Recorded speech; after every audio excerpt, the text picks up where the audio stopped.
There you go. Now we can do it.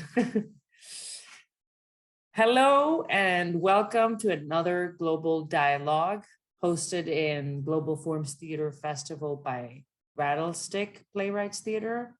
My name is Chrysi Sylaidi. I am an actor, producer, director sometimes.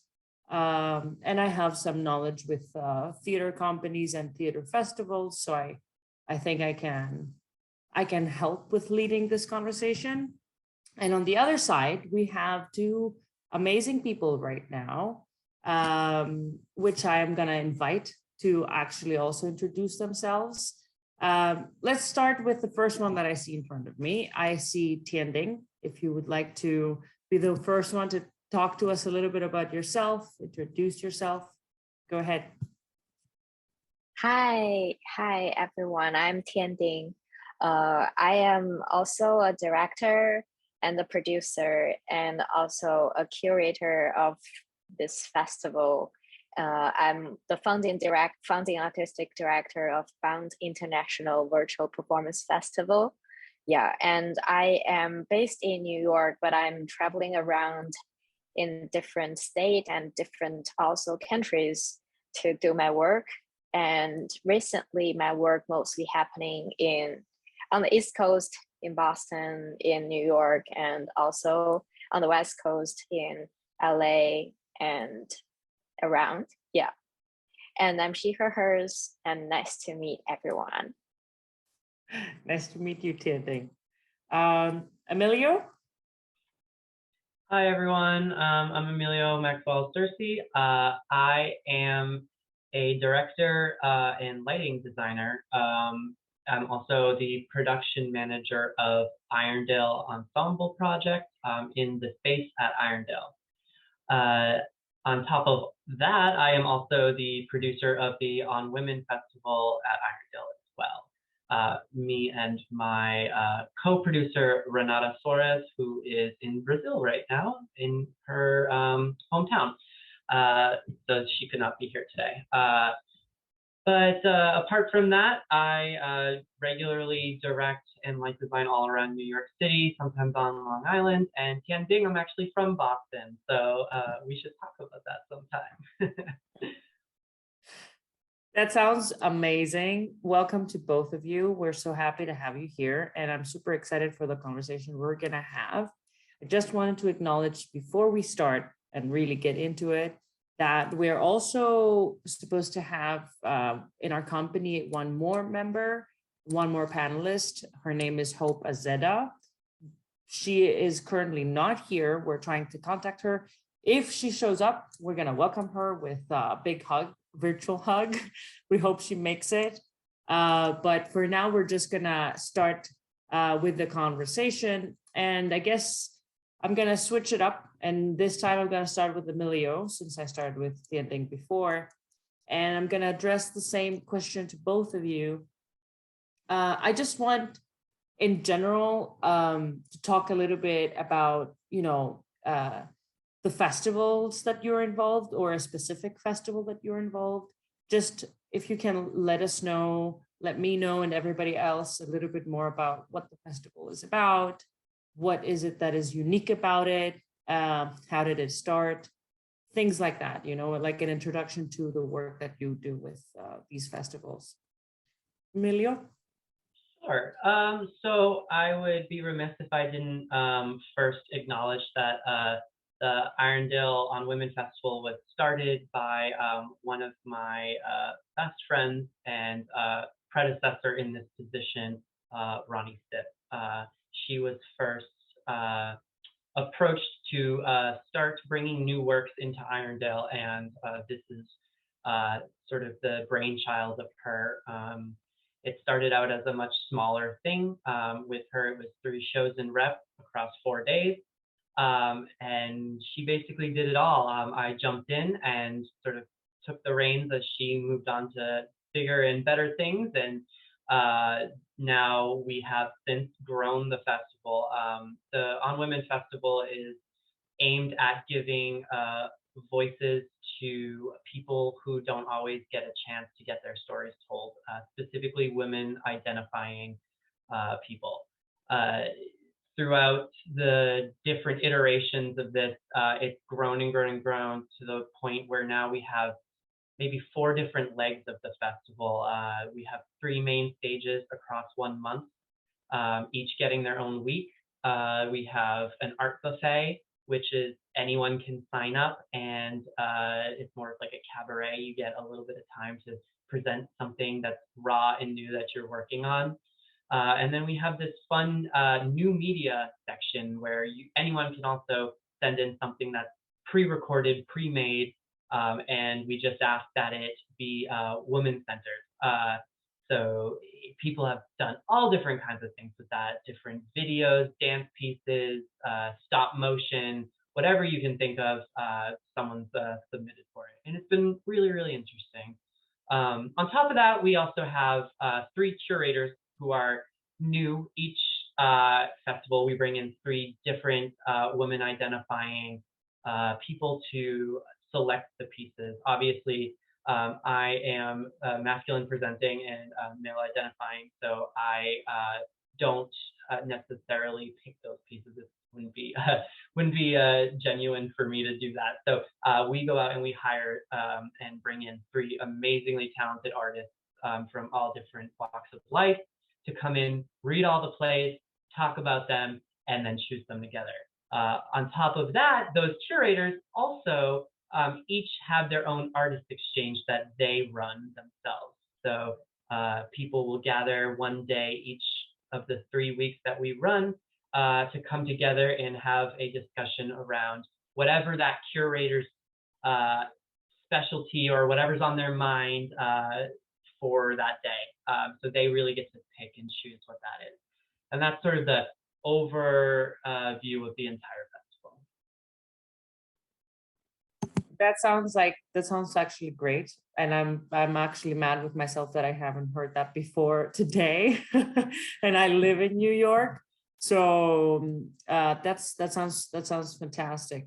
Okay, so let's also hear from Tianding, and then we can like kind of start intermingling our conversations about our experiences. Go ahead. Yeah, I just want to say I'm so happy to meet Emilio because I have been watching and checking the website of Arendelle and this festival for a very long time. And yeah, and I'm thinking if I also want to submit one of my piece to the online section. Yeah, I'm really happy, and we can have more conversation on that. Yeah, and so my festival is called Bound International Virtual Performance Festival, and Bound is BOND, is short for Beyond Our New Distance. Because it's a very young festival, it was founded 2 years ago, 3 years ago, 3 years ago. Yeah, so it's the first year of COVID. And it's kind of interesting, like COVID is definitely a disaster to all the theater and performance and live artists. But for me, I find this need and this opportunity to create this festival because of COVID. Yeah, when I saw there's no live theater and live performance in my life, and I'm originally from China, and that was also happening in China and all different countries. So, and I find it's not super difficult because I don't really own a theater space. And I've always been wanting to have my own, to curate my own festival. And I was a lover to go to different countries just for their festival, for their theater festival. So at that moment, I just find my collaborators. So the other founders are also artists from different fields. So the first year of the festival is more focusing on all type of live performance. And it's an open call process. And we just got so many very interesting and talented artists, and their work is amazing because it's kind of we expected we can have different kind of very experimental works happening online, but their work still blow our mind. So we did have more focusing on like Zoom theater and virtual theater pieces, but there are also a lot of pieces is like interdisciplinary works, like experimental sound and movement and dance and all type of thing. So, and the artists are from different countries, from like France, and most of them are from the US and China. And but there are also like European artists and from different regions of different countries. So, and we got, maybe because of COVID, everybody had this need to watch it. So we actually have over 250,000 audience for the first year.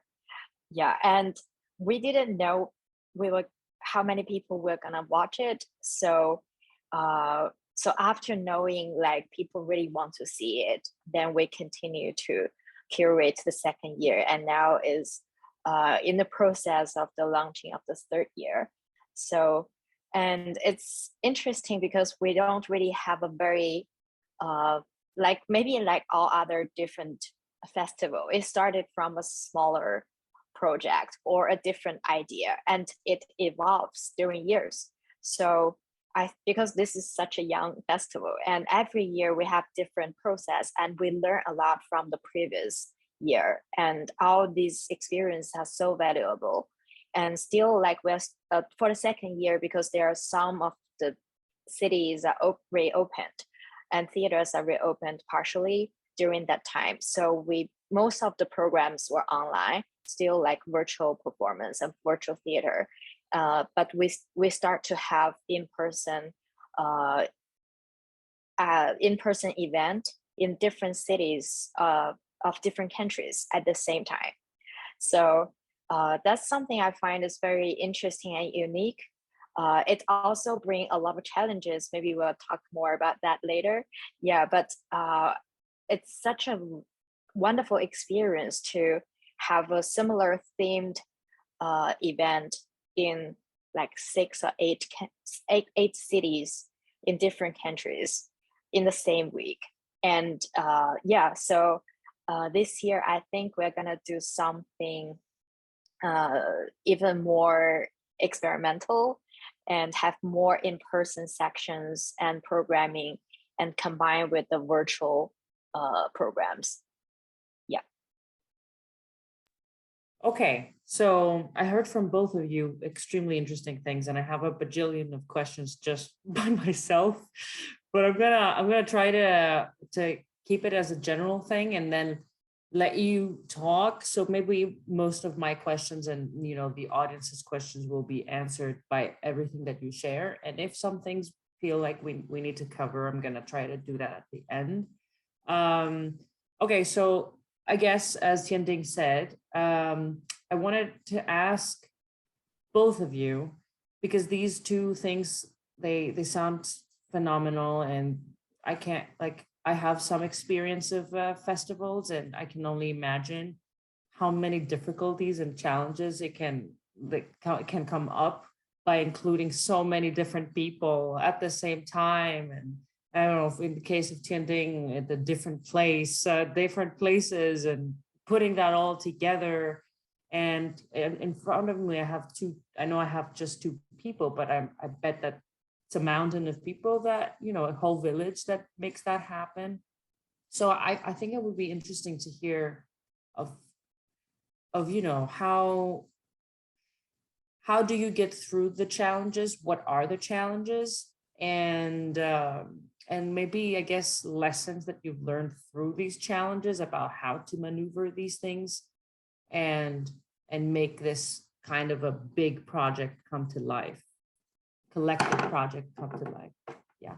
Let's start with Emilio. Sure.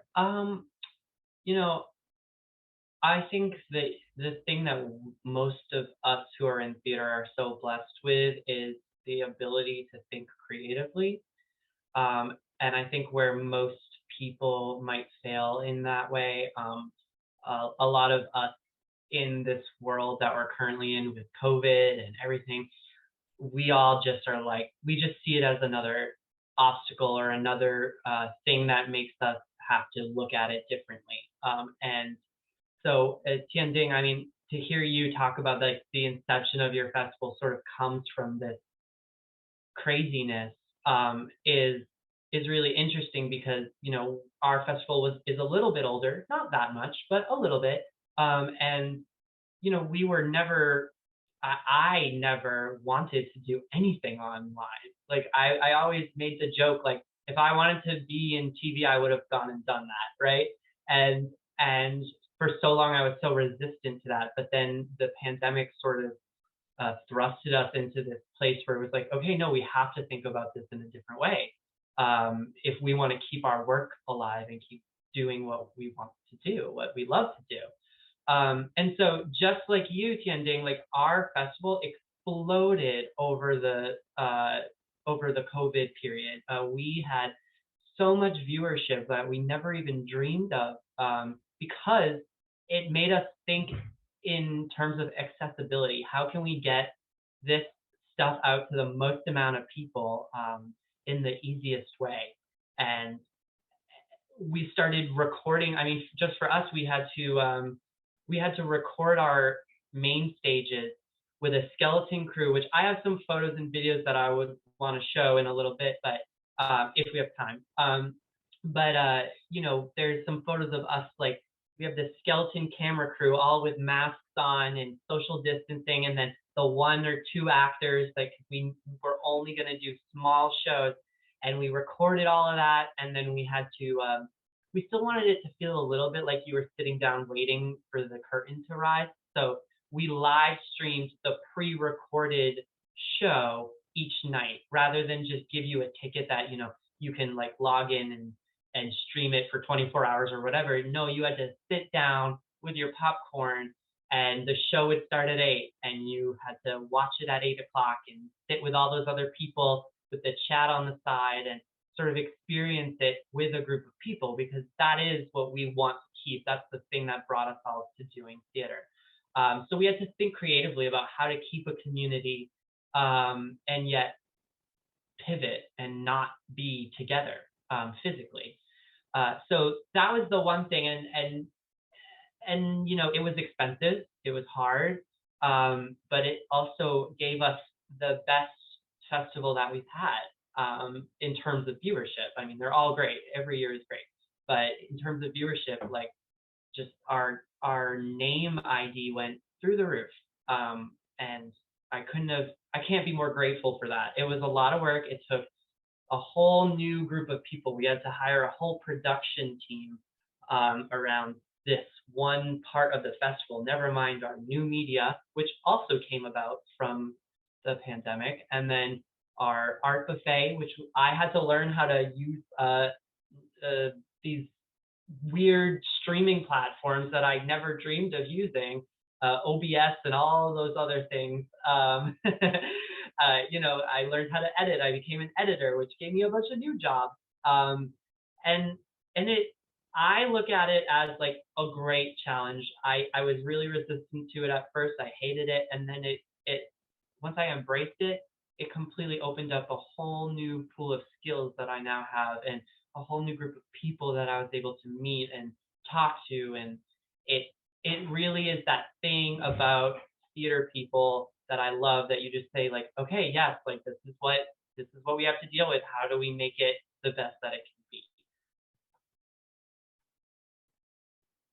I just wanted to ask you one thing, because with my theater company, we had a festival that we tried to keep. We had it before the pandemic, and then we tried to do it during the pandemic again. And the decision was to do the same thing as you said about, you know, have the production a specific moment. It's pre-recorded though, and all these things. Can you talk maybe a little bit about I guess, for theater people, but also in case there are people who don't know about theater a lot, theater making a lot.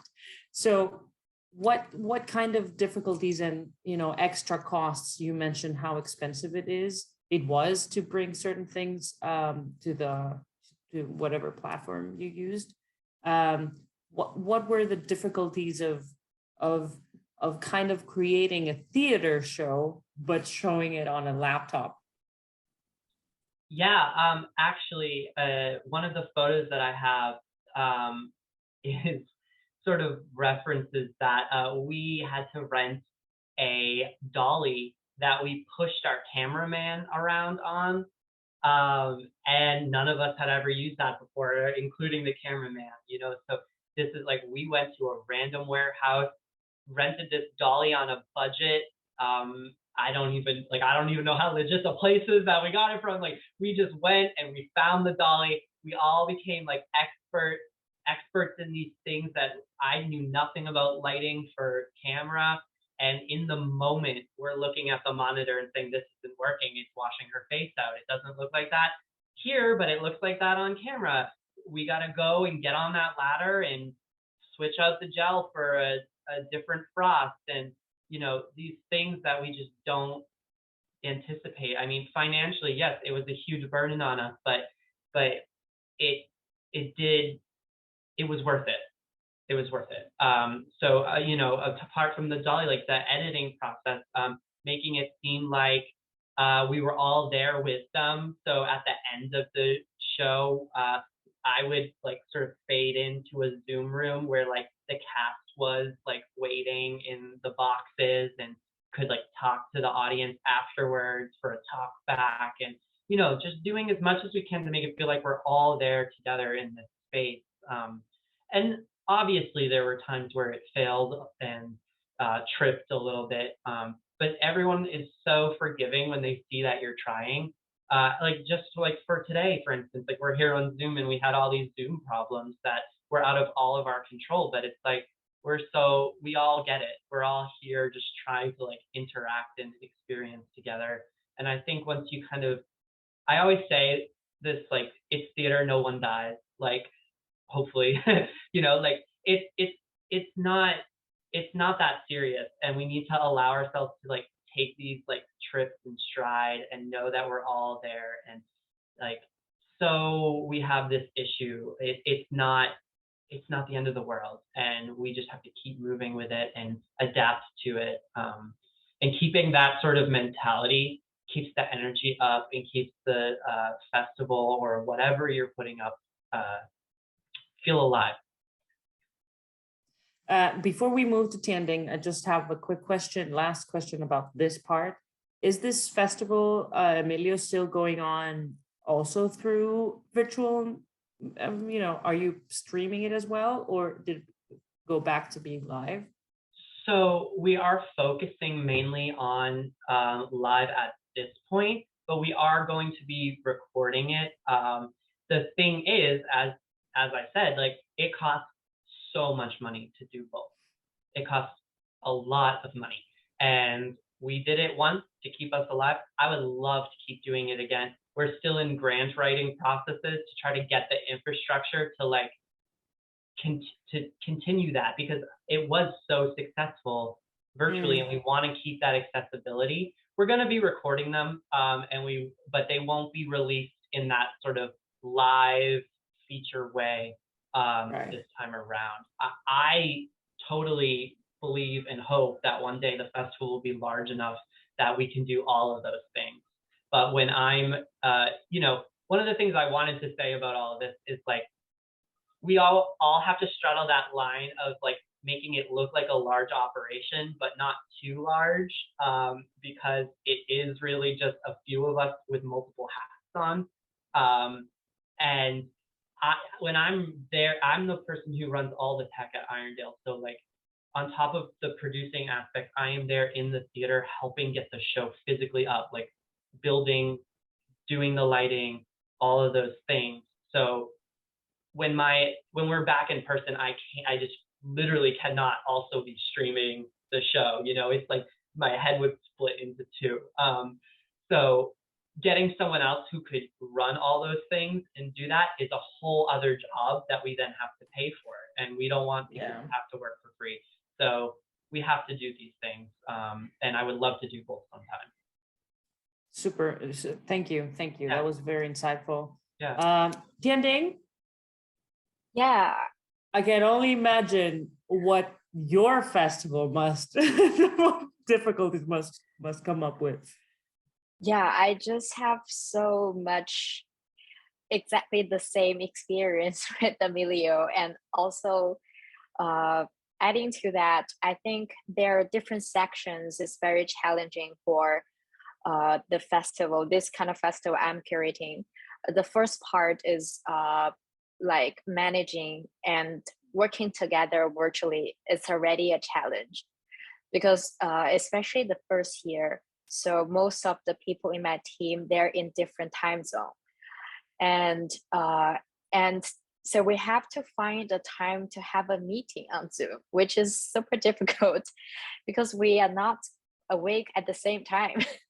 Yeah, so it sounds very funny, and most people who may not have this experience, but we're like, sometimes I have to wake up at 2 or 3 to have this meeting with different artists and different people in my team. Yeah, and the first year, the only important thing is the performance have to be live, which means we have to live stream all the performance from their time zone to the audience, and we have to choose which part of the audience we want to focus on, we want to target, because they are also in different time zones. So we focused on American audience and Chinese audience because as a Chinese new immigrants, we still feel we want to build this connection, especially between these two countries, and also let the audience from these two countries to see the rest of the world. So, and that is super challenging because of the time difference. And we have to kind of incubating and supporting on different aspects to 25 performances. And all this performance was happening in 1 month. And we have 10 panel artist talk also in this month. So it's tons of different things, and working with people online, it's hard. I think we all experience that. Now we are trying to find a better way to work creatively with different people, but especially the first phase of that, people get tired and fatigued of this long meeting, and also coping with the time zone differences. Yeah, and we were live streaming on 4 different platforms. Yeah, so 2 American platforms and 2 like Chinese, because Chinese are not using these platforms. And we did that. It was because before the festival, I was doing my own virtual performance show, and we got shut down. We were live streaming on YouTube, and for some reason, I don't even know right now, they just cut off our streaming. And they didn't really give us any reason. And that might also happen to Chinese platform, of course. So we have to find a backup platform for people to go. So that's why we have to live streaming on 4 platforms. And like, just to imagine, that's already a tons of work. Yeah, so that's the managing side of it. But we learned a lot from the first year, like how much work we can, like as the curating team, we can work with, we can manage, because we are also human. We cannot just 24-hour and 7 working like that. Yeah, and so I think that's a good thing to learn. And this, the other part is like also what Emilio just talking about. It's how to keep the engagement of audience. If this thing is happening on Zoom, on any virtual platform, we just cannot see the audience. And the audience, like we all know, even for me, even I'm doing a virtual performance theater, I love live theater, and I just go to theater all the time. And I'm not a TV or film person, but I do find it's interesting to find the specific, the unique concept from the cyberspace. So we are not just doing live stream a show that's happening in person or in theater. We really want to find this space as an independent space. And this show, it's like exploring their own way in this form. So I think, at least personally, I think virtual performance is not a live streaming in-person performance. So for this festival, I think one of the goals is to find real virtual performance as a unique type of performance and theater. Yeah. And another section I think is very hard to, even now it's really challenging, is money. So as an international team and an international festival, we are not really affiliated with any country.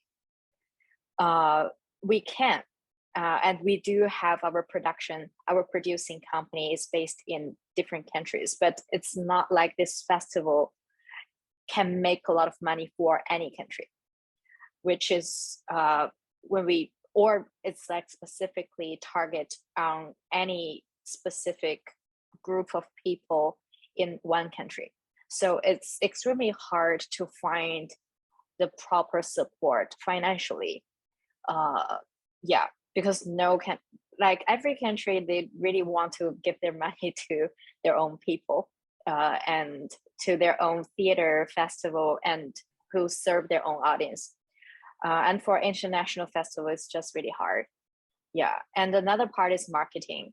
I think, especially for a curating team, marketing in different countries is a whole different system. They all have different way to do it. And we have to have different people who are expert in all these countries who know where to find the audience. And we are still trying to find more people who can do that and find a more workable system of this festival to just dive into different countries' marketing system and to get the audience who want to see us, to connect them with us. Yeah, so I think because it's international, so everything becomes even more difficult. It's beyond the boundary of nations. Yeah, but I do feel that's also why we want to do it, because we don't really need to travel and we don't banned by the travel regulation. And we are not influenced by the war in some way. Like we can still reach to the people who may experience difficulties in their life, but they can still just turn on their phone and see us. So it's a big dream.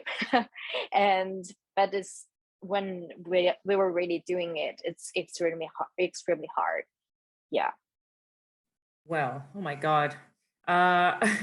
Every time I have thought of the possibility, because in my theater company, it's called Team Theater, we have talked, one of the things that we're mostly interested is collaborating, Tianding. We're interested in collaborating with artists from all around the world, especially immigrant artists. So we have a lot of similarities with what Global Forms is trying to do.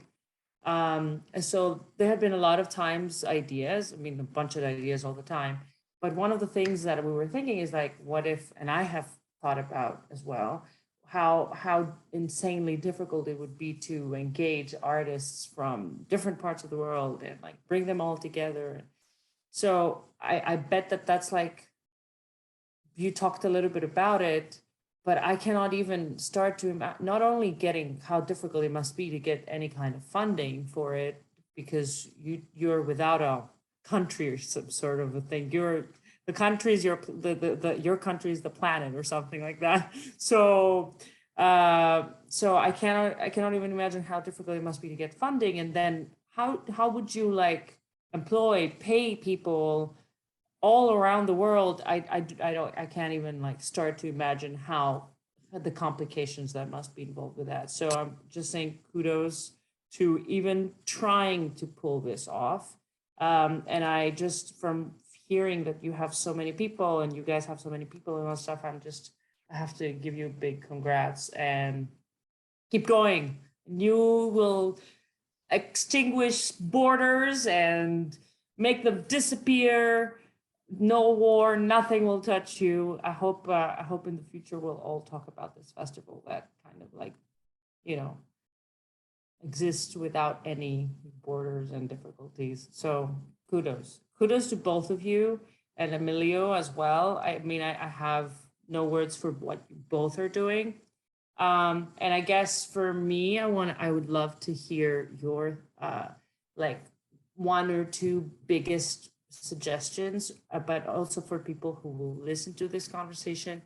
I think that you're two people who are handling something that has tasted success in many different ways.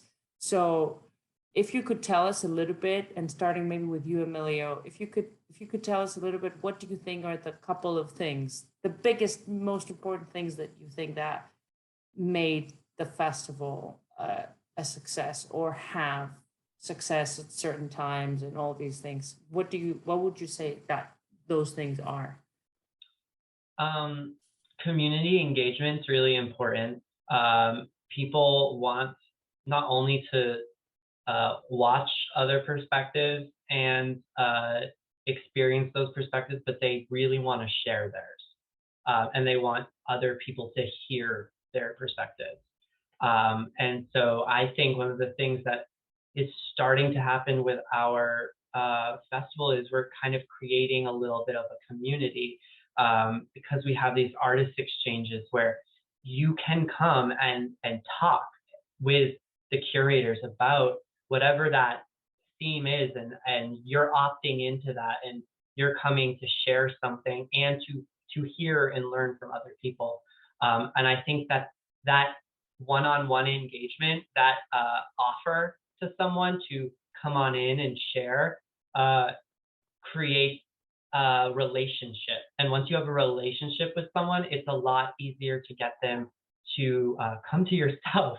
I think that that's really, really important. But apart from like sort of the how do we get people to come, because it's not about that, or it shouldn't just be about that.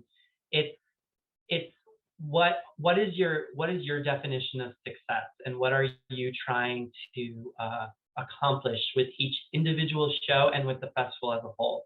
So with our festival, we kind of set out a goal for each year, and we try to accomplish that thing to the best of our ability. And some things are going to go wrong. And I think that the best thing you can do is sometimes just know when to let go, and to allow things to be what they're going to be. Whenever I mess up in the theater, or like something falls, or like the other day I broke like a framed proclamation from the city, and because I was bringing down scaffolding and glass went everywhere, and I was just like, okay, what did we learn? Like, you just have to like just laugh at yourself and be like, all right, what did I learn? Don't hold it that way. Got it. And like just allow something to be what it is, and know when to, like you said earlier, I think it was you who said there are so many people involved. And once you get, you have your producers, you have the designers, you have the actors, you have the director. There's probably a bunch of producers from the team of the show that you're bringing in. And you have all of these cooks in one kitchen trying to make up their version of what this is supposed to be.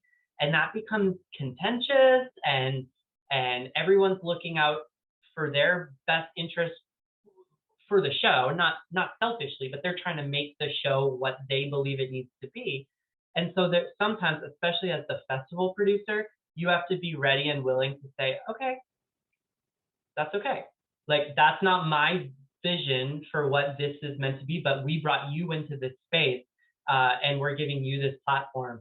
So you take it and you go. And then on the other side of that, knowing when to say, hey, this actually cannot be this. It needs to be this. And for this reason. And finding the right way to say that without it being like we're taking the reins of what you're doing. And sometimes we walk in and the set looks like the idea is there, but they need help. And you go in and you say, okay, so what happens if you do it like this? What have you ever thought about doing it this way? or, hey, I know this new way of doing this thing. Would you like me to show you? And just guiding that thing in the direction that it needs to go without taking it over. So there are all those different things. And I really do think the most important thing is to have a light heart about it and know when to just say, okay, like this is what it is. And the next time around, what did we learn about this that we can make better for the future? And knowing that you're never going to get it all right on the first round, and every year is just another year to do it again, but better. Okay, what I'm getting is, and you correct me or you can add, what I'm getting mostly from you, Emilio, is that first you need to know what you're going after when you're doing this, and kind of have everybody who's, you know, who's majorly involved in this kind of be on the same page, you know, that it actually means to the majority of you something specific, and that's why we're going after it, which I think goes back to what you said at the beginning about what this festival is about and the significance of giving, you know, people voice that, you know, usually people who don't have a voice. That already is like so significant that it can really push you forward to try to make it happen. And then I guess the second part is more about how to kind of handle communications and you know, tasks to everybody while at the same time staying productive. Is that what that was? Yeah. That's what it felt. Yeah. Yeah, 100%. I mean, I think it's like we sat down this year and, you know, we all have this kind of impulse right now to be like, oh my gosh, we're through the pandemic and now we can gather again, so we need to celebrate and all of these things. And we had to sort of slow ourselves down and be like, you know, there's a lot to celebrate for, and then there's a lot to look back and reflect on. And for us, we sat down. I mean, my co-producer Renata had a tragic loss of her mother and grandmother during COVID, and we decided that would be the theme of the festival. You know, like it's not about COVID, but it's about the people in our lives who are those silent warriors who keep us all afloat, the moms, the grandmas, the people in our lives, the women in our lives who are always working and always providing. And that's what we decided this year was going to be about. And with that, we sat down with the curators and we told them, Renata told them her story, and we said, this is what we want it to be about. And they said, got it, totally. And with that in mind, they went and read all the scripts and made their choices. We're announcing on Monday, actually, so we're very excited. But you know, nice. Keeping the vision and then like trusting the people that you bring on to then go and execute that vision, I think is the most important thing. Yeah. And that also kind of goes into getting, I think one of the things that I'm good at is getting really talented people to work with me.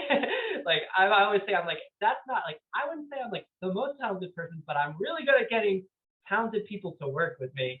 And I think that's what it is. It's like, you got to find the people whose vision aligns with yours, and bring them on and let them go, let them have their space and their agency to create the thing. Yeah.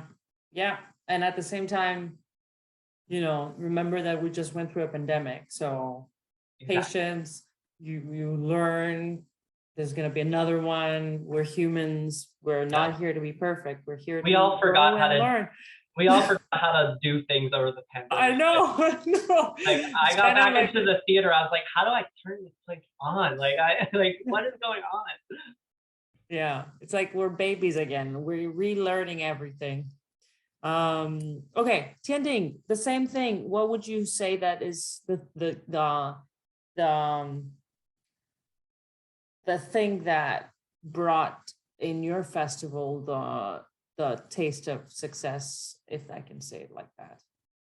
I I was like really excited listening to Emilio's answer because I just 100% agree with you on all the points. Yeah, uh, I think the first part is also how to define success. Yeah, because the first year we have a huge and unexpected, surprising viewership, and but we start to question ourselves because it's virtual, is cyberspace. We don't, are we like, can we 100% believe in data, and are they telling the truth? And numbers are not human. So the second year we just start to change our vision a little bit, and we commissioned work instead of open call, and because we want to incubate all this work, also because of the theme is global Chinese voice. So because that's another part I really want to echo with Emilio is I think we changed the theme. The theme is evolving every year because we want to respond to what is really happening in reality, which is what I find is the most interesting and exciting thing for me to continue to develop it.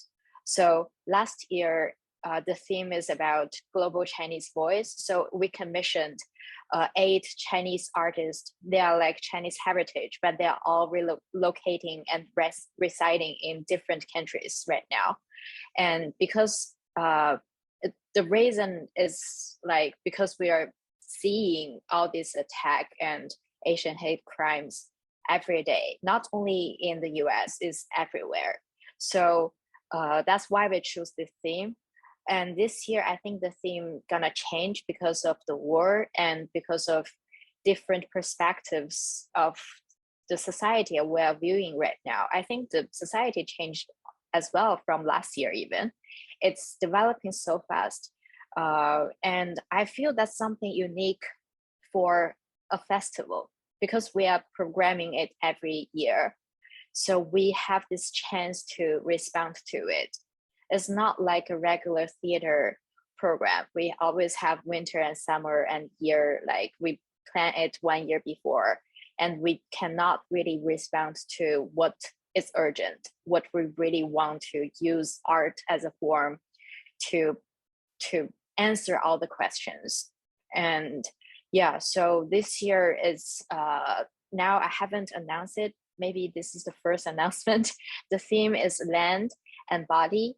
So it's land and body. So because of everything happening about war, about indigenous group of people, and also about cyberspace. So we want to explore what is land and where is our body in all these different perspectives. So I find that is maybe for me personally, I find seeing and exploring the development, the evolving process, like watching a child is growing up and they can start to dye their hair in different color. That's something I find interesting. So every year we can just make totally different theme, and also the process of inviting people can be different. Like the first year, we're focusing on accessibility. So we started to invite differently abled community into this world because just like Emilio said, we find it's an accessible platform as a virtual platform.